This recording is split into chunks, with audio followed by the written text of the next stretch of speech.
Welcome back. This is TJ and this is Michelle from Reactivate. So, today we're going to be talking about beliefs and conditioning. So, Michelle, what can you tell me? Well, beliefs and conditioning happen way before we're even brought into this universe. They happen when we're being nurtured inside our mum's tums, so to speak. But we're going to learn loads about beliefs, how they limit us, our limiting beliefs, and how our conditioning and programming can really affect how we think and behave, and ultimately how they can shape the character that we become. So, what happens when you come across a person that has set beliefs, that they've already been told that they are not good enough for anything and they won't amount to anything more? The first thing I'll say to them is don't listen to those people who tell you that. But sadly for some, it's become ingrained in them and they've actually taken on board other people's beliefs about them, that they actually now believe it themselves and behave in a way that they've taken on board those beliefs that are actually limiting them and are stopping them from fulfilling their potential. We need to recondition and reprogram their mindset because that's all they've ever known. Can that change? Yes, of course it can, but it's got to start with a reconditioning and a reprogramming of their mindset, their internal world. So, Michelle, I'll give you an example. So, when I was young at school, I'm dyslexic. I really wanted to be a fashion designer, and I always remember a teacher telling me that I wouldn't amount to anything. I ought to give up them dreams, and I ought to only aspire to be a factory worker. What would you tell me? Well, the first thing I'll tell them is that they need to go and find another job because they're in the wrong profession. And the thing that I'll tell you is you can go and achieve anything you desire. I call it the ABC backwards, whatever idea you can conceive and ultimately believe, because the belief is key, you can go and achieve anything. But it's about believing and changing those beliefs that you've created inside your own head, that you've perhaps taken on board other people's beliefs about you, and we need to recondition and reprogram that. So, how would you change that for someone who's listening today, then, Michelle? How do we recondition and reprogram? First, sign up to Reactivate, and then you'll find out more. But a little snapshot is about self-talk. The voices inside our head. Self-talk is the key to your success. Whoa, wait a minute, Michelle. Let's just take a few steps back. So you said about talking to yourself, your voices in your heads. Some people might be thinking, my gosh, what do you mean the voices in my head? We all have voices in our head, whether we're aware of it or not. Some people might think it's the devil, the angel, the gut feeling, the intuition. We all have self-talk. It's normal to have voices in our head. It's normal to talk to ourselves. Some people even walk down the street and talk out loud to ourselves. It's normal to have those inner conversations, but you have to be aware of the kind of conversations you're having inside of your head. Are they negative? Are they positive? Are they helping you? Are they hindering you? Because your self-talk and how you talk to yourself, and also how you allow others to talk to you, will determine your success and can help shape the person you want to become if you want to change. But the first step is being aware of your thoughts. That's the first step. On average, it's crazy. The average person has about 50,000 thoughts a day. If we were to put a bucket, negative and a positive, every thought that you were aware of was a positive one, and then every thought was a negative one, where are you balanced at the end of the day? Is your self-talk mostly negative, or do you have positive self-talk? And if it's mostly negative, it's going to hinder you. It's going to stop you from fulfilling your potential, and we need to change that. So if I was going for an interview today and I was telling myself, oh, I don't think I'm good enough, I'm not going to get that job, what do you think will happen? The ultimate outcome is you're not going to get the job, because thoughts become things. The power of your thought will determine your success. Henry Ford said, if you think you can or think you can't, you're most probably right. And you will be most probably right. If you go into an exam or an interview or whatever the situation, or going on a date or wanting to ask somebody out, and you expect to fail and you expect to be let down, or you expect to not get the job, not pass the exam, then that will be the likely outcome. It's very rare that the outcome is not what you expected.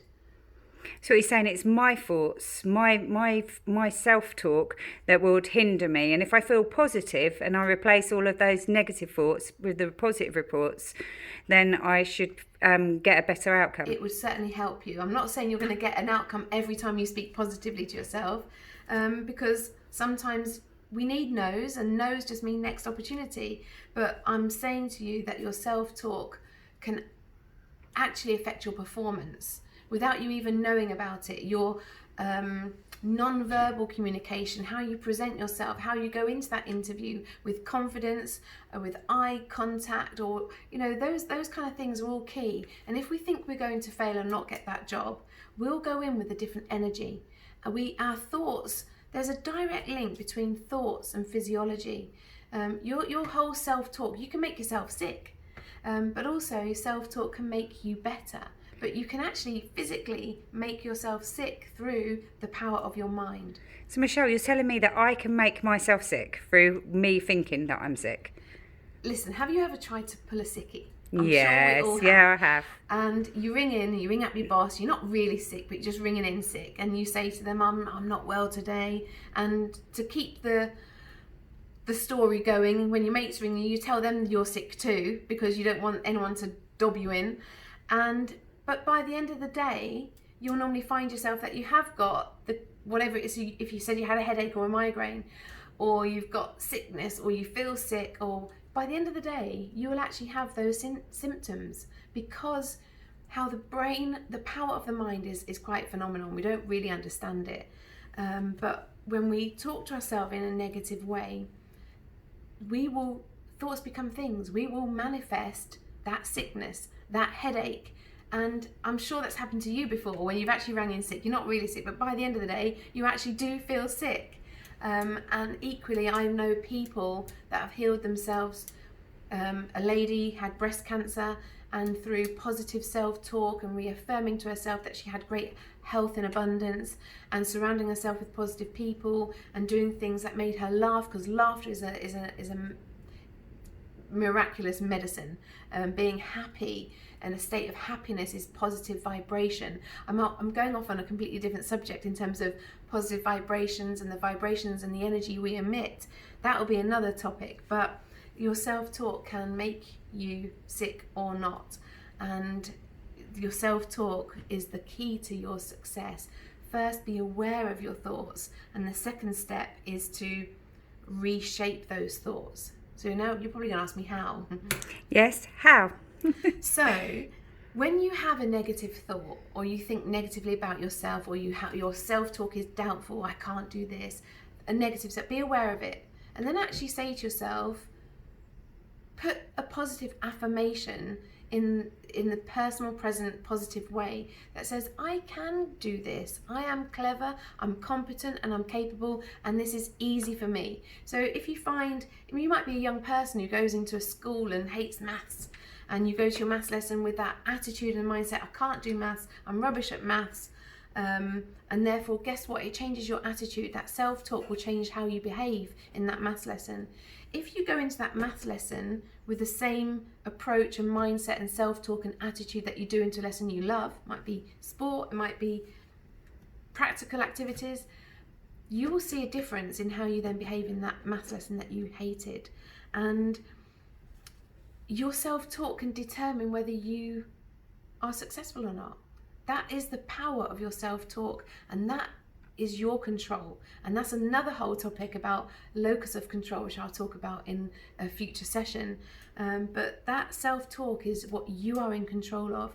And if anyone tells you you're no good, you're not going to amount to anything, you're never going to achieve this, dismiss it. Let it go in one ear and out the other. But listeners, just do me a favor, that while I'm talking right now, just put one finger in your ear, so that while I'm talking to you, that what I'm saying to you stays in and doesn't go out. So your final message on beliefs and conditioning is what to our listeners, Michelle? Beliefs and conditioning stems right back to our childhood. We're programmed from day dot, and we're programmed with the people we hang around with, the programs we watch on TV, the interests we have, the activities we do. And in terms of your own beliefs, just start believing in yourself and know that you can achieve anything your heart desires. You've just got to start believing it. But the more you work with me and the more you hear about how to do that, you will see a dramatic change in your life. I say to people, you cannot change what's going on around you until you change what's going on inside of you. And I mean by the quality of the talk you have inside your head. And most people's life is reflective of the internal life. And if your life is not going well right now, it's because it's probably reflective of the thoughts in your head right now. And they are not good thoughts, and therefore you're not creating the good life you deserve. But just know that you are just as deserving as anybody else. You can achieve whatever you set your mind to, your heart desire. It doesn't matter about age, ability, whether you're dyslexic, whether you can read, whether you can write. It does not matter. So just have a little faith, start believing in yourself, and stay tuned to keep hearing how we can help support you over the next coming weeks. Thank you very much, Michelle. You're welcome. We'll see you again soon. Bye.